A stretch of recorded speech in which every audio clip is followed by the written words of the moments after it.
Hello everyone, I'm Jonathan Little. Hope you're having a fantastic day. Today is Monday. Yes, we get to start the week. Basically get to start the month. Soon we'll get to start a new year. Hope everyone's having a fantastic day. Hope you had a great weekend. I had a fun weekend.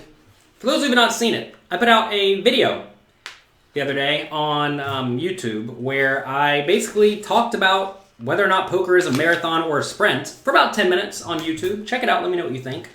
Kind of a different kind of content, but I'm always happy to try new things, and I want to do things that you all like. It actually started by me posting a little bit of a ramble on Instagram for 5 minutes, discussing the rules pertaining to staying in the proper seat, the rules pertaining to if you are at your seat at the right time, etc., etc. It was just basically a ramble about the history of poker and how things have changed and how things currently are. And I can do more of those. If you all want to hear me ramble, let me know. I guess we'll see. I want to thank all of you for being here today. See everyone trickling in. Louis Philippe, good morning. Hello. I'm starting to develop a content calendar. Today we're going to be talking about traits and habits of the successful poker player. Tomorrow we're going to talk about how to play draws. Big topic. And then Friday we're going to be reviewing Louis Philippe's hands from the World Poker Tour $500 buying event that we put him in through pokercoaching.com. So that's the schedule for this week. You saw I'm interested in Magic the Gathering tournaments, so ever go to events. I used to play all the time. Now I do not, though. There are a few problems with events that I would like to go play. First, that I want to play high stakes ones, and there really aren't any that you can play without having to qualify. So that's a bummer. And things like Grand Prix, you basically need to have buys to justify going to play. And even then, you're just purely punting money and punting time. And I don't have money or time. Well, I have money, but I don't have time. So I don't have one of the things that I need to have to play at a relatively high level. Magic tournaments are different than poker tournaments in that, first off, they rake huge. You all want to talk about a big rake. It's actually very similar to the thing that Venetian is trying, where they guarantee a prize pool, and then any amount of money above that amount gets raked away. So say they guarantee $200K prize pool, but they get $400K in buy-ins. Well, they just take $200K. And their logic is, the operators have to make money. They do have to make some money. They don't have to get filthy rich. So I don't like that aspect of it. And then also, if you play prior to the tournament, they have qualifiers, essentially. But not really qualifiers. It's more like a 12-round heads-up tournament. But you get buys as you... if you play in previous tournaments and do well. So you can end up with something like 3 buys. So imagine you're playing a 12-round tournament and you just start off 3-0. I mean, that's pretty big in a game that's roughly, if you're good, you have 50% edge, right? 55% edge. So it's not a very good use of time if you actually want to have a good chance of success. And it's not where I am in life right now. Unfortunately. Wish it was, but it wasn't. I have some decks sitting right over here. We have...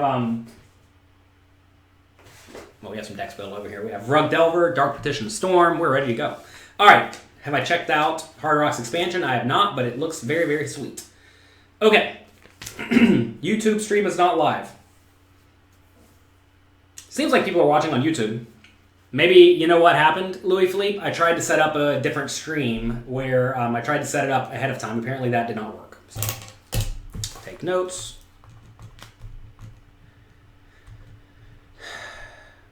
Tried to schedule it ahead of time, but apparently that didn't work. Okay, good. We're testing. We're always testing. I think it's important to try new things. Especially things that are cheap, easy to do. And, you try to make things work better and better. So everyone who's watching on YouTube, did you happen to click on the link that I posted yesterday? The one that you pre-register for? That's the one I'm really concerned about, because I'd like to be able to let people know about the stream ahead of time, right? All right, anyway. Today we're going to talk about the traits and habits of successful poker players. I was thinking about this, and I think that essentially there is only one trait that kind of overrides all of them. And can you think about what it is? Think about what it is. There's one trait that if you have it, I think you will succeed. That trait is discipline. Now, discipline does not mean nittiness, does not mean passiveness, does not mean you are going to stay out of trouble. No. Discipline means, in my mind, doing what needs to be done effectively, efficiently, to the best of your ability. Okay? Now, I see some of you saying grit, and that was actually my number 2 trait. But imagine you have grit is essentially like perseverance, right? You show up every day, you do what you need to do, but you don't necessarily do what you need to do. I don't think those go hand in hand.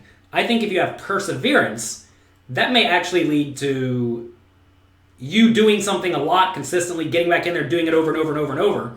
But what if you're doing it wrong? What if you're not actually disciplined and you don't study properly? What if you are not actually playing in games where you have an edge, right? What if you are not playing within your bankroll? And grit is important, but I think the first most important thing is discipline, because if you do what...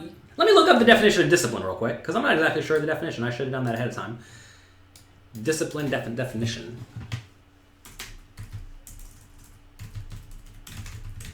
See how much time I put into preparation for this. The practice of training people to obey rules or a code of behavior. That's basically it. You have to obey the rules and the code of behavior. And the nice thing is that very often the code of behavior has been laid out by those before you. And I tell you all of this all the time. All you really need to do, play games you can beat, play it a lot, play within your bankroll. That's all you need to do. And if you do these things, you will succeed. And if you don't do these things, you will not succeed. Now, to play in games that you can beat, that often implies you have to study and get decent, right? So, okay, you have to study and get decent. I made a training site, pokercoaching.com, that makes it very clear how you need to be studying to get good, in my opinion. Somehow, we as people fail to be disciplined. Yes, well, people fail to be disciplined, and that is the problem. How do you improve your discipline? That's a tough thing. Consult Google. I'm not a discipline expert. I didn't even know what the definition of it was until just a second ago. And I think the right answer is everything you do that is not productive and beneficial to you is essentially at a detriment to you. Someone asks why I don't go play Magic the Gathering tournaments. The answer is because I'm disciplined. I realize it's not important to me at this point in my life. Now, if my kids ever grow up and want to go and play Magic tournaments, sure, I'm in, right? Because that is then becoming beneficial to help my family and to teach my family skills that I think will be good lifetime. But right now in life, it would be very undisciplined for me to go and do something that is completely counter time productive, because right now, the resource I do not have much of is time. When do I start training for the next marathon? Another good question. I do not see value in going to train for a marathon at this point in my life. Why? Because it takes time. And I don't have the time to train like I would like to. Now, to be fair, I could just go out there and register and go run it probably. And I'd have call it 11-minute miles, and it would be rough. I'm pretty sure I could do it. And why do I even need that in my life? I don't need that in my life. Do I really want to even spend one day going out there and running all day? Why? What's the purpose? I have ran in the past when I had plenty of free time, but now I don't have plenty of free time, so it's just not worth it, right? Discipline to me, the way it pertains to me at this point, is making the best use of my time as possible, right? And I don't think things that are very selfish right now are great for my setup in life. For example, if I go and play a Magic tournament, that is just purely selfish. If I go and run a marathon, that is purely selfish. Now, I'm sure maybe I can make content out of it or something like that, but why? Why? I don't need that. Okay, so discipline. I want to make it very clear, discipline is not nittiness. I remember one time I was folding a lot of hands in a poker tournament because I was just card dead. And my mom was railing me. She's like, oh, you're so disciplined. I'm like, ugh, does that mean I'm being too nitty? She's like, yeah, you just fold so many hands in a row. That's so disciplined of you. I'm like, it's because I was card dead.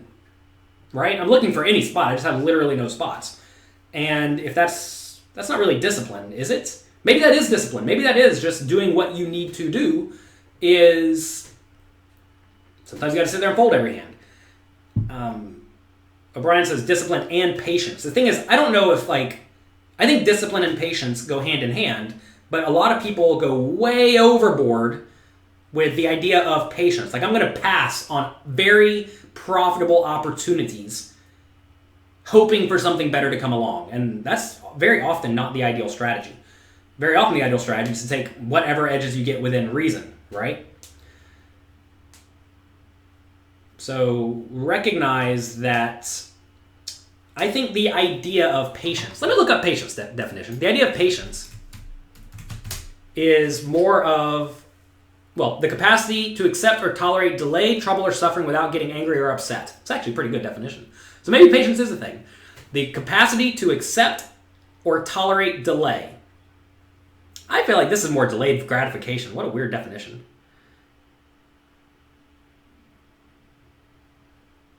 Without getting, or suffering without getting angry or upset. Maybe that is, maybe patience is important. There you go. He's streaming on YouTube. I am streaming on YouTube somehow. Again, we're trying to figure out YouTube. YouTube's a bit of a mess. The thing is, I'm using it's a program called Restream.io for all those who are interested in this kind of thing. And I have to go, apparently, if I want to set up the stream ahead of time, I have to go in and input a bunch of information. And that becomes a bit of a pain. All right, so perhaps patience is relevant. You definitely don't need to get upset when things go poorly. But at the same time, you need to don't just sit there and do nothing. That's really it, right? Like, I think people don't recognize that you have to put an immense amount of work into anything that has a potential big payoff to actually get good at it. Is there a video on how to navigate my site? Yes. If you signed up to pokercoaching.com, there you should have gotten an email. One of the first emails there explains how to navigate the site. Also, if you didn't get it, send us an email, support@pokercoaching.com, and we will send you that. Video should also be on YouTube, I believe. You can search YouTube, or go to YouTube, Jonathan Little Poker Coaching. I don't know, it'll probably come up. All right. YouTube and Twitch working together. What is this? Well, they're not working together. I'm using this program to stream onto both of them. The magic of technology, am I right? The only trouble with this setup is that we have to have this device here. Can you all see this? We have to have this device here to stream on Instagram. Instagram doesn't work with anybody. To be fair, they have a different video format. It's up and down, so it probably wouldn't work too well anyway. But we have to have this device, which is a bit of a hassle, but hey, whatever. I'm happy to go to wherever you all want me to go. All right. Do I speak French? I do not speak French. Bonjour. They tried to teach me French in 4th grade. That did not stick. All right, next. Discipline's number 1, I think. Grit, perseverance, whatever you want to call it, is number 2. The willingness to get in there, even when things go poorly, and get back into the game. And I think a lot of people don't recognize that you are going to have downswings when you play poker, unless you're just playing in games where you have a gigantic edge, which are getting harder and harder to find. So if you know you're going to have downswings, you know that's going to happen, you have to recognize that that's okay. A lot of people think that they are supposed to have just all good things happen to them in life. And in a game like poker, you will have big downswings and you will have big upswings. And that's just part of it, right? So you have to understand that you are going to go through trials and tribulations, and that's okay. The other day, someone was posting on Twitter that, I don't know how tournament players do it. They fail all the time, meaning they don't cash. That was his metric for failing. So first off, why is not cashing your metric for failing? Because I didn't get a little bit of money back? That doesn't make sense. Also, in theory, it's not failure if it is very normal, routine, and expected, right? And in theory, you essentially failed in a tournament if you didn't take 1st, 2nd, 3rd, or 4th place, where you get a load of money, right?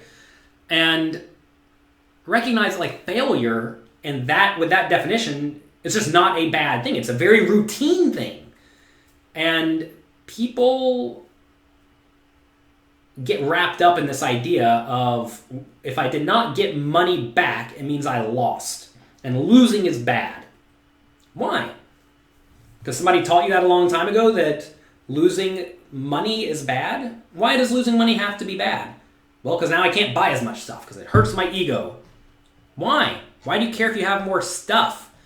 Why do you care if you... Why do you care about what your ego thinks, right? And maybe this is just like becoming self-aware and realizing what matters and what doesn't. But in games, all you can do is prepare to the absolute best of your ability and then implement what you have learned to the absolute best of your ability. It's important to realize there's often a disconnect between those two. A lot of poker players are great when it comes to studying.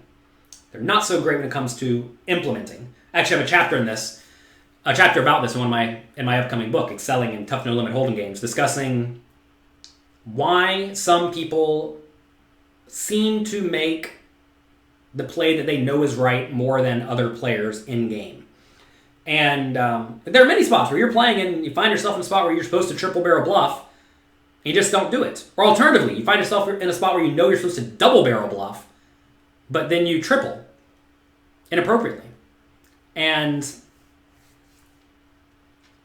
this takes an immense amount of knowledge of the game, but it also takes the discipline to make the right play. We discussed discipline already.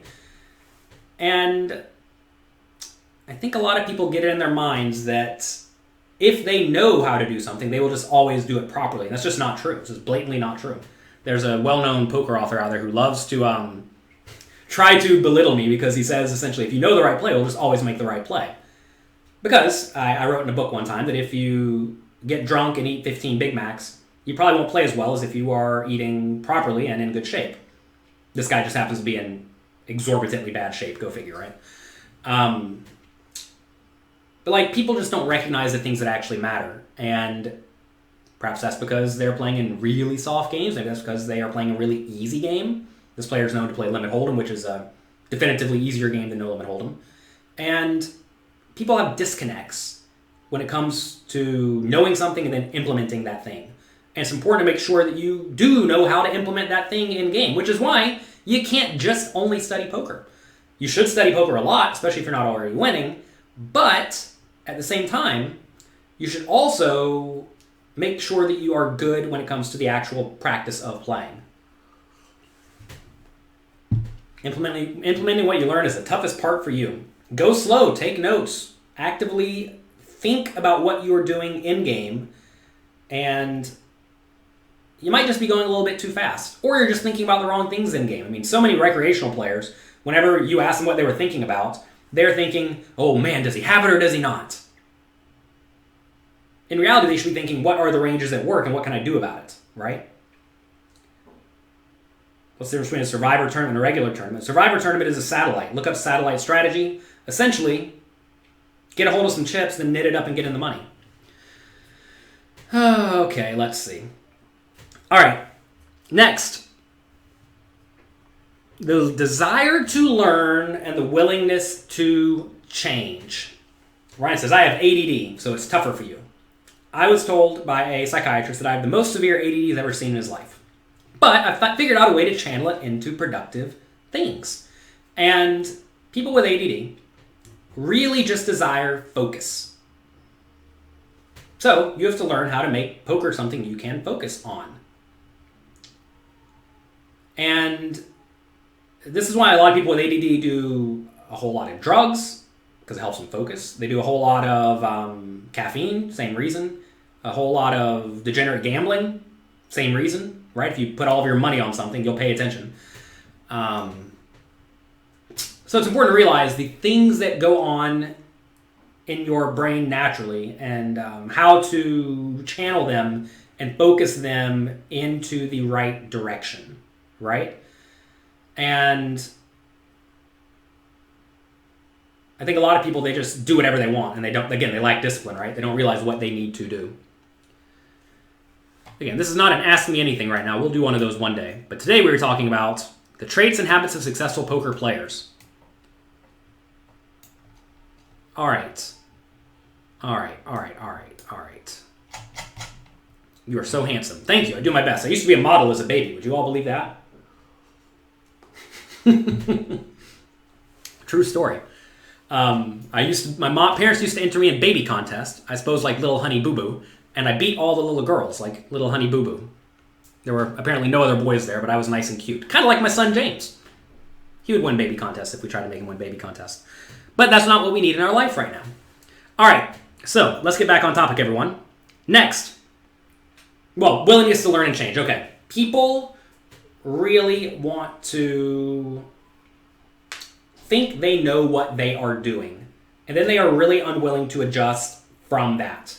So what I mean by this is, let's say I always raise with top pair because that's what I was taught 15 years ago by reading some book. And you decide to never deviate because otherwise that means what you've done for the last 15 years was wrong. You have been making errors for the last 15 years. Again, hypothetical spot. Sometimes you raise top pair, sometimes you don't. Okay? But let's just pretend you raise it every time and you do that every single time. You're screwing up because it's far from the right strategy. So, how do you reconcile in your brain the fact that you have done something poorly for the last 15 years and it's cost you and all of your loved ones money? Okay? How do you reconcile that? Well, realize all you can do is continuously strive to improve yourself. A lot of people get hung up on what they did in the past and they refuse to change. They refuse to learn and they refuse to change. Or even if they do learn, they live in denial and they just continue doing what they previously did. And that's important. Does your specific hand ever matter, or is it always about the range? Your specific hand matters a lot, especially if you can narrow your opponent's range very specifically, right? Say you just know your opponent has a stone nuts, fold everything, right? Say you just know your opponent has a bluff, call with every single bluff catcher, which may be like jack high and better. So your hand does matter, especially as your opponent gets worse and worse. All right, next. Negotiating skills. I'm sorry, not negotiating skills. Networking skills. Negotiating skills matter a little bit, I suppose. But networking skills actually do matter a decent amount. So when I say networking skills, I more so mean the ability to work well with others. Okay? So if you can find a good study group or a good group of peers who want the same things that you want in poker and in life, then you will progress. If you find a bad group of people to study and hang around with, you will, digress, right? If you look, there are lots of cliques in the poker community where some of these players are literally the best players in the world, and they've all found each other, and they all work together. Others have found players who like to complain about bad beat stories. I actually get a whole lot of students who want to get good at poker, yet all of their friends just want to go to the tournament, blast some money, and then get drunk and complain about how unlucky they are. That is what they like out of poker. They are blowing off steam, or whatever you want to call it. And a lot of those people somehow find themselves in that group. And this is going to sound perhaps stereotypical, but the people in that group are very often good at life in that they have a lot of money, they're wealthy, they're playing poker very recreationally, and they are not actually trying to win. Sure, they like to win, but they're not studying all the time away from the table. They are goofing off. And that's fine. It's A-okay to have goof-off time. And usually these people are a little bit older because they have a good job or a good business, right? And they're wealthy. So these are your essentially stereotypical, let's call them whales. They're not really whales, but let's call them that. Many of the whales don't actually care about getting better. So some whales, though, do. Because they don't like being bad at anything. So they recognize that they are bad, so they're at least self-aware to that point. So they come to me to try to help them. And one of the first things that I tell them is, you got to stop going out and having 4 cigars and drinking a bottle of wine and showing up 2 hours late, hungover, and you have to start studying away from the table. And some of them don't like that, and, well, we don't work together. Some of them do like that, though, and they become significantly better. I worked with quite a few 50, 60, 70-year-old players who have won major tournaments, World Series braces, World Poker Tour champions, who have gone from being kind of fishy, like pretty decent, by getting much better friends, essentially, by finding different people to talk to about poker.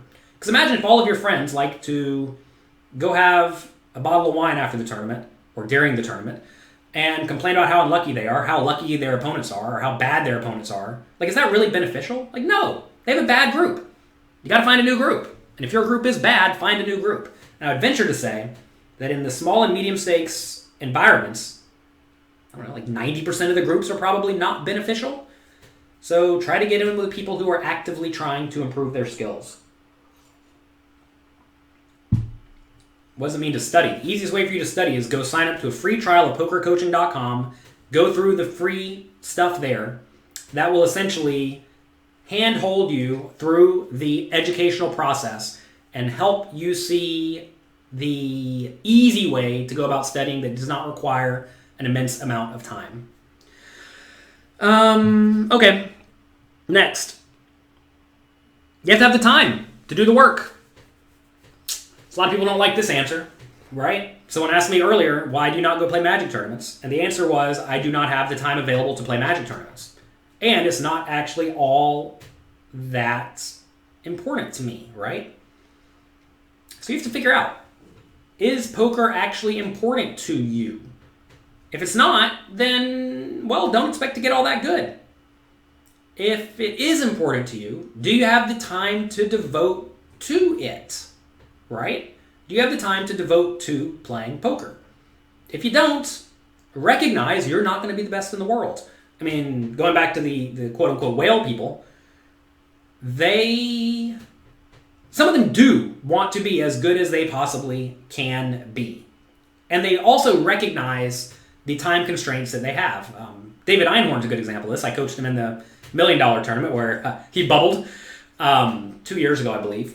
And he is very smart in that he surrounds himself with people who are very good at exactly their specific thing.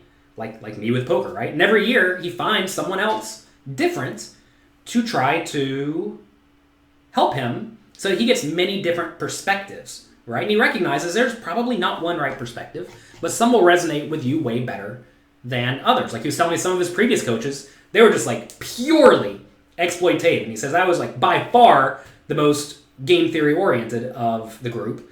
And I don't even know which one's better given his exact scenario, because when you go and you play $1 million buy-in tournament and your opponents know you give it all away to charity, how do they play against you? I don't know, right? And I will tell you, it's interesting. Some of them tried to bluff him a lot. Some of them were super nitty against him, which is kind of neat.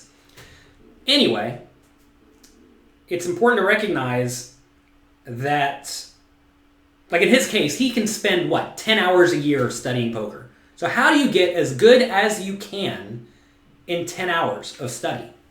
Well, make the most of it. Step 1, hire a coach so that you don't study things that are irrelevant, right?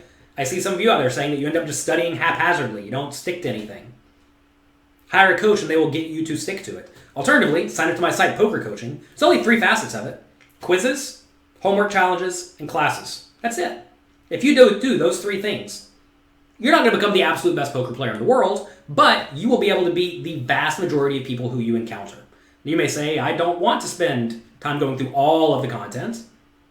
Well, that's fine, right? You can go through the content that you like the most. That said, I do have preferences. For example, I think the challenges are by far the best thing because they are really interactive and they really force you to think for yourself. Basically, there's the least amount of hand-holding there, right? You have to tell me what you're doing with your whole range. And then the quizzes are, I suppose, the next level of hand-holding. And then the classes, you can passively watch the classes. I'm a big fan of active learning. I mean, ideally, in the real world, getting a private coach is perhaps the best thing you can do, if they are very good. Problem is, really good private coaches are also very pricey, and I realized A lot of people out there don't have a ton of money, which is why I made the site relatively cheap. I think we're doing a giveaway. Are we doing a discount right now? I don't know. Black Friday is coming up. We'll be discounting pokercoaching.com a little bit, so you can get the basic membership relatively cheaply. Because, look, I am happy to let people learn from me for cheap/free. And, I get the idea that a lot of people don't like paying for stuff, but you're going to find that very often you get what you pay for to some extent. And if you always want stuff for free, well, you're going to have the results of someone who is not willing to invest in themselves. All right, let's see. Yeah, the site's pokercoaching.com. Also, we're doing 2 giveaways right now. You can go to jonathanlittlepoker.com/pp giveaway to win 1% of my Party Poker Caribbean Poker Party action. I'll be entering about $75,000 worth of buy-ins. Someone wanted to be a lawyer and say 75% of your cashes or 75% of your profits, because most people just give the profits. I'm like, no, what did I say? You get 75% of whatever, or sorry, you get not 75%, you get 1% of whatever I cash for. Not profits, 1% of whatever I cash for. So if I cash for $75K, I bought in for $75K, you get $750. Don't make this more complicated than it is. I'm not trying to be cheap here. If anything, I overgive. Hopefully you all figure that out at this point. I try to over-deliver. So that's jonathanlittlepoker.com/pp giveaway. And then also jonathanlittlepoker.com/CP giveaway, which is an entry into a $1,100 buy-in. We're giving away an entry to a $1,100 buy-in card player poker tour tournament. Both of those also come with 6 months of Poker Coaching Premium. That is the in-depth, advanced version of pokercoaching.com. You can check that out at pokercoaching.com/premium. You lack confidence to make the right play. No, you lack discipline. If you know the right play and you don't do it, you are lacking discipline. When you first start with poker coaching, start at the oldest homework and work your way forward, in my opinion. All right, so time required to actually do it. And then kind of coupled with that is you show up. I know this is kind of paired with grit as well, but a lot of people, they don't show up fully prepared. Good example of this are the whales, right? They may even study a little bit, but when it comes time to actually play, they're either drunk or hungover, or they gambled all night and now they're tired or whatever. They're not in their best mental space because poker is not actually a priority to them. It's important to realize that if poker is not your priority, then you're probably not going to do all that well at it. Next, here's one that you all may not think is that important. Think about one trait that you think that doesn't apply so much to poker, but maybe it actually does. Think for a second. Do I answer my messages or to someone else? I do have a support team, but I see every email that comes in. If you have support technical issues, then I don't answer it. My support team does. If you have poker questions, I answer them.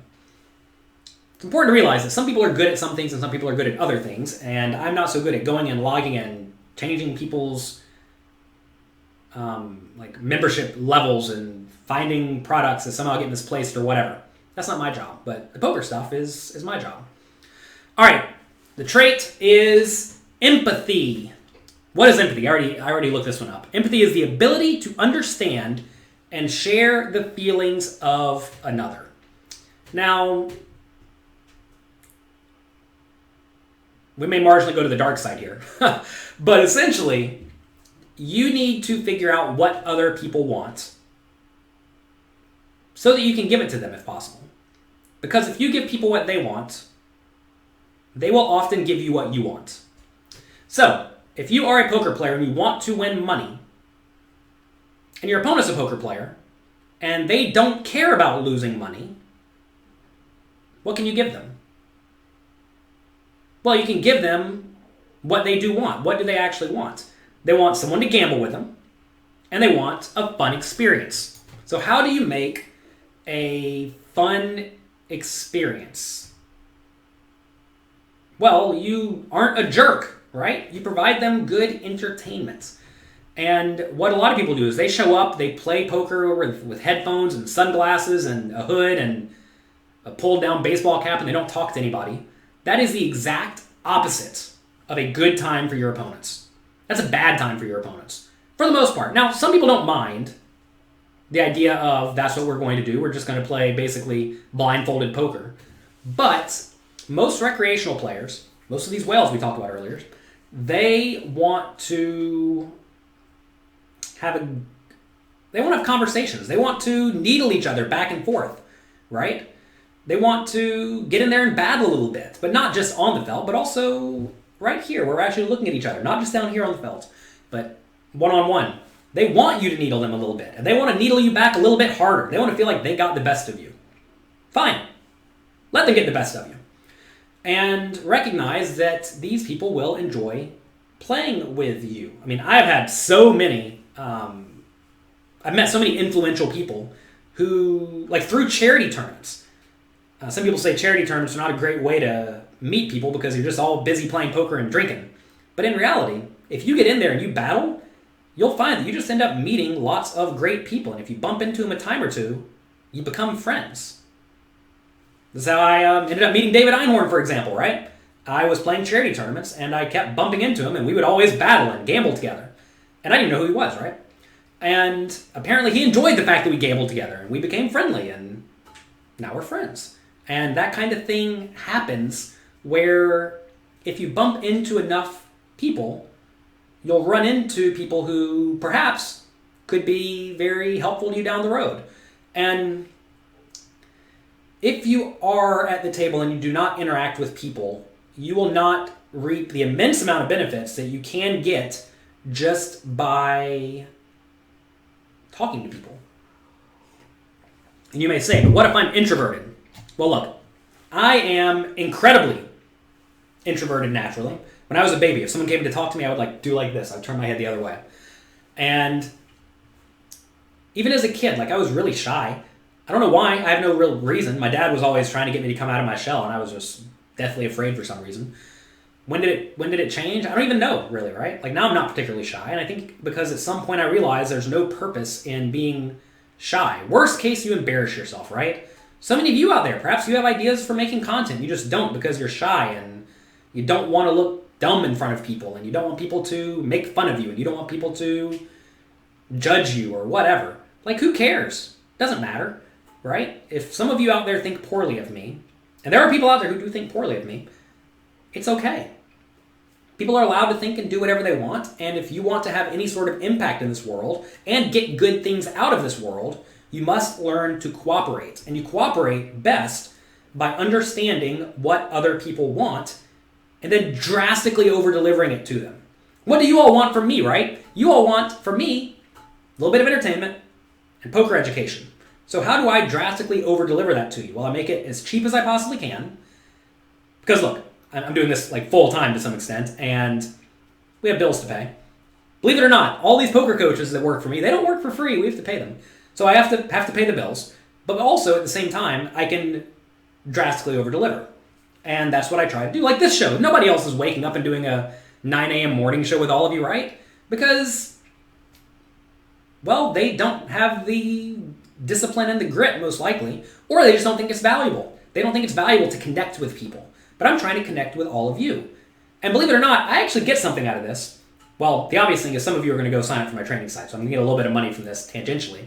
But I get to learn from all of you what is important to all of you so that I can then better deliver my educational products in that manner, right? This is almost like a 1-hour focus group that I get to have 3 times a week. Then also it's YouTube content, it's my podcast content, and I get something out of this. So it's not just purely, I don't think anything is purely, blanking on the word, go figure, good for the other person. I'm sure somebody can tell me the word right now. But you want to find things that you can do better than others, that you are actually willing to do. And most people are just not willing to do it.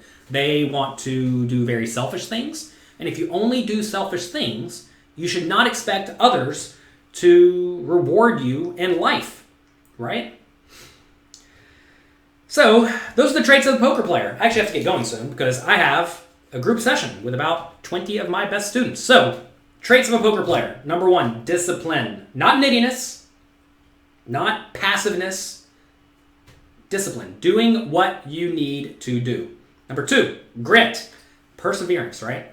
The ability to show up, do the work that is required on a very consistent, regular basis. Number 3, desire to learn, and then willingness to actually make the changes required. If you do not want to learn, poker is going to be tough. Number 4, networking skills. Make friends, make study groups that will help you. Almost every world-class poker player has a group of friends around them who actively help them on a regular basis. 1, 2, 3, 4, 5. Number 5, time to get the work done. An actual importance of playing poker to you. If poker's not important, well, you're not going to do it. Number 6, empathy. You have to understand what others want so that you can give it to them. So that's it for today. Am I going to Biloxi in January? Nope. Read jonathanlittlepoker.com/travel-rake. I discuss how I pick the tournaments I go to. Also, I just released the audio version of this show in my new combined podcast feed. It is called The Poker Coaching Podcast with Jonathan Little. Check that out on the podcast apps. Like it, leave a review. If you're watching this on YouTube, Twitch, Twitter, Instagram, wherever, click like, click share. That would be very beneficial for me. Again, that's something that you all can do that is free for you to do that helps me. Believe it or not, the algorithms really enjoy you clicking like and subscribe. I don't know why. They just like to be clicked and touched. Everyone just wants a hug, right? So give your computer a hug and click like Jonathan Little and subscribe to Jonathan Little and share Jonathan Little. All right. Say the name of the podcast again. The Poker Coaching Podcast with Jonathan Little. Do I still take students? Yes. Email me, support@pokercoaching.com. You think poker will be very different in 15 years from now compared to how it was in 2003? No. I don't think poker is going to change all that much, honestly. I think people are going to get better and better and better. But there are already some really good people, especially at the high stakes. So it's just going to be a higher composition of the really, really good people in my mind. That said, I could be wrong. All right. Have a great day. Enjoy yourselves. Be nice to someone and do your best to be a positive impact to the world. Have a great day, and I will see you all on Wednesday, where we're going to be discussing the broad topic, how to play your draws. Go ahead and start thinking about it, right? I can already tell you, are we being exploitative or no? Do we care about how we play the rest of our range or no? Does our draw have showdown value or no? Right? These are all things that are highly, highly important. And I'm going to share with you a little system to try to figure out how to go about actually playing your draws so you don't screw it up anymore. Because the right answer is not always to raise, and the right answer is not always to call. And we're going to be discussing that on Wednesday, 9 a.m. on Little Coffee. Have a great day. Bye-bye.